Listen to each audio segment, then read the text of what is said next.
ఓవరాల్గా మూవీ గురించి నా ఒపీనియన్ చెప్పాలి అని అంటే, హారర్ మూవీకి వెళ్ళినాక హలో మావా, welcome to YouTube channel movie sites. ఇందాకే ఒక సినిమా చూసి వచ్చా. సినిమా పేరేంటి అని అంటే ఓడెలా 2.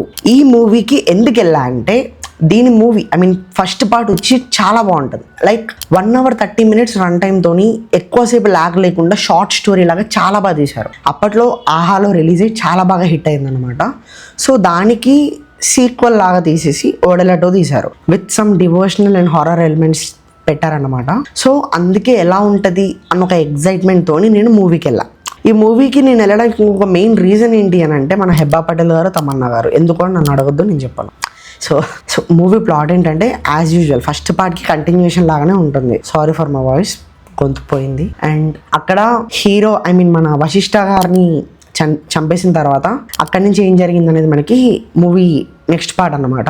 సో ఈ మూవీలో నాకు పర్ఫార్మెన్సెస్ మాట్లాడుకుంటే, తమన్నా గారు, హెబ్బా గారు, వశిష్ఠ గారు అండ్ మురళీ శర్మ, వీళ్ళు 4 మెయిన్ కాస్ట్ అనమాట.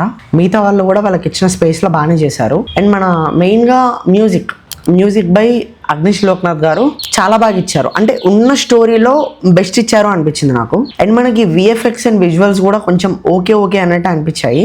అండ్ ఇంకొకటి ఏంటి అని అంటే, ఈ మూవీకి మన డైరెక్టర్ వచ్చేసి అశోక్ తేజ గారు. అంటే డైరెక్షన్ సూపర్వైజింగ్ చేసింది మన సంపత్ నంది గారు, కానీ మనకి డైరెక్షన్ చేసింది మాత్రం అశోక్ తేజ గారు. సో ఓకే అన్నట్టు అనిపించింది.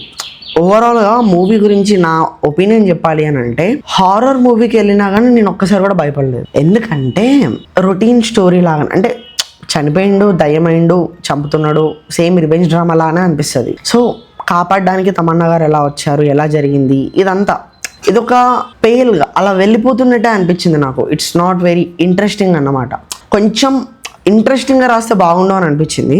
సో అండ్ విఎఫ్ఎక్స్ CGI కూడా ఇంకా బాగా వాడితే బాగుండు అనిపించింది. సో అంటే డివోషనల్ మూవీ కదా, దేవుడితో అట్లన్నప్పుడు ఇంకొంచెం బాగా చూపిస్తే బాగుండు అనిపించింది అంతే.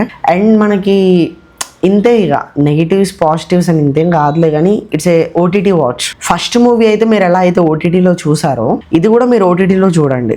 అంటే it's not up to the theatres mark అని చెప్తా. ఎందుకంటే అంటే యాక్చువల్గా నేను ఫస్ట్ చూస్తున్నప్పుడు, అంటే మూవీ ఇంకా తమన్నా ఎంటర్ అవ్వక ముందు వరకు నేను ఓకే ఇది థియేటర్లో చూడొచ్చేమో, ఆ సౌండ్ కోసమైనా వెళ్ళొచ్చు అని చెప్దాం అనుకున్నా. బట్ మూవీ మొత్తం చూసిన తర్వాత నాకు ఓకే, దీని ఎంత సౌండ్ బాగుంటే మాత్రం థియేటర్కి వెళ్ళమని చెప్పడం కరెక్ట్ కాదు కదా అనిపించింది నాకు. సో ఓటీటీలో చూడండి, it's a good watch on OTT, not up to the theatres mark అని చెప్తా. సో అంతే. ఇక ఇలాంటి రివ్యూస్, సజెషన్స్ అండ్ అప్డేట్స్ ఇంకా కావాలి అనుకుంటే మన ఛానల్ని సబ్స్క్రైబ్ చేసుకోండి. అండ్ ఆ నోటిఫికేషన్స్ కూడా ఆన్లో పెట్టుకోండి. కొంచెం సబ్స్క్రైబ్ చేసుకోండి అబ్బా ప్లీజ్, ఓకేనా? Thank you and will see another video. Bye.